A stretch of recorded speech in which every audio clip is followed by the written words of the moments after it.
So welcome to Kermode Uncut, which for once and once only comes live from the Blue Peter Garden. It would have come live from the South Bank, but if you saw the Wakewood blog I did, you probably noticed I was losing my voice at the beginning of the week, and I was just becoming unlistenable. So we delayed recording this, and then the Blue Peter Garden was free, and for a man of a certain age, it's a particular thrill to be here.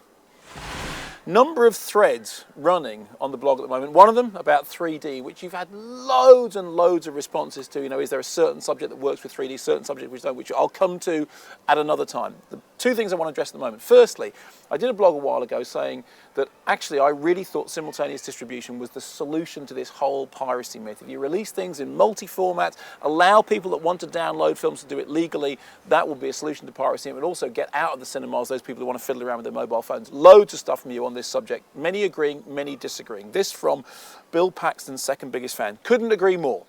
Simultaneous distribution is the way forward for today's rapidly moving and tech-savvy world.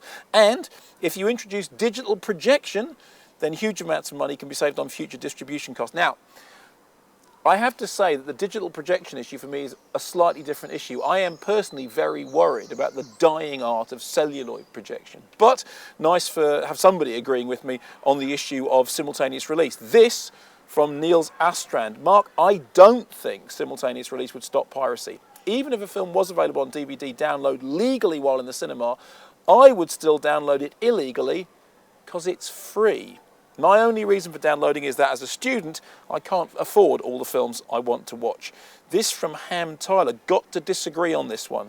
If we did have simultaneous cross-format releases for all films, cinemas would be empty, blockbusters wouldn't be going bust, and pirates would be watching crispy Blu-ray rips on day one instead of shaky handycam recordings. And this from Marlies from the Netherlands, having a very international following this week. Time and again, I read or hear about films I'd love to see in my local cinema in the Netherlands, but cannot because they're just not released here. Some of them not even on DVD. So at the moment, my choice is to download these films illegally or not see them at all. What would you do? And this from JP McKenna.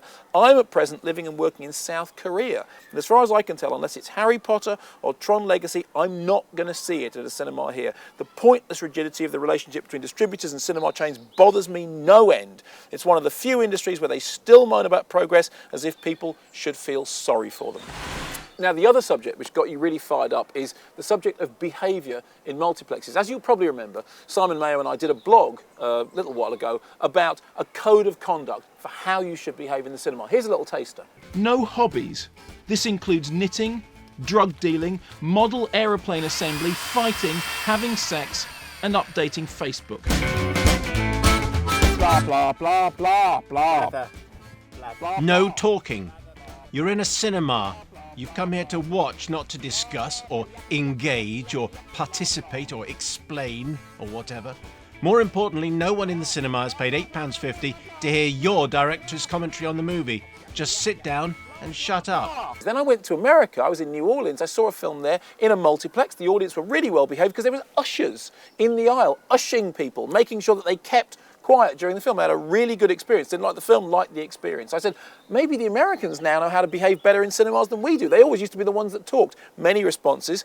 Here are some of them from Nobby No Mates. I'm in total agreement with your opinion of the state of UK audiences. What I really want cinemas to introduce, and this is an interesting idea, headphone sockets. You know, like you get on planes. Most cinemas already have induction loops for the hard of hearing.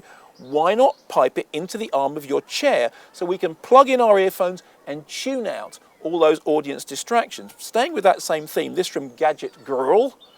On the rare occasions when I go to the cinema, the theatre just turns up the volume on the soundtrack to drown out the noise. I feel like I should wear earplugs to avoid going deaf. I have never seen an usher set foot in the actual theatre. Perhaps there are some cinema chains that are starting to take notice, and it will come to my area eventually. Now, interestingly enough, we had a couple of insider opinions on this subject. This from Mist. I used to work at a moderately sized Odeon, 10 screens, and I swear that out of the whole staff, there was only myself and two others who would go into the screens whilst the film was actually in progress to make sure audience members were behaving. And the manager was constantly telling us off for doing so. This from Joel Cooney. I previously worked in a multiplex. When you were assigned to screens, rather than the concession stand, a relief, I hear your pain there, The way the rotas and staff were arranged, very often, one member of staff would be covering 2 to 3 screens simultaneously. A typical evening, maybe starting around 5:30 or 6 p.m, was timed in such a way that you would clean a screen, seat it, monitor the first 15 minutes, then race off to the next screen, clean it, seat it, monitor the next screen for 15 minutes, then take a break. Thereafter, the whole process would repeat itself. As such, there simply wasn't time for someone to continuously visit screens to check on them.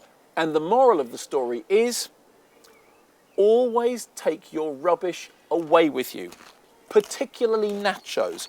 Whoever it was that invented that liquid cheese stuff should be tried for crimes against humanity.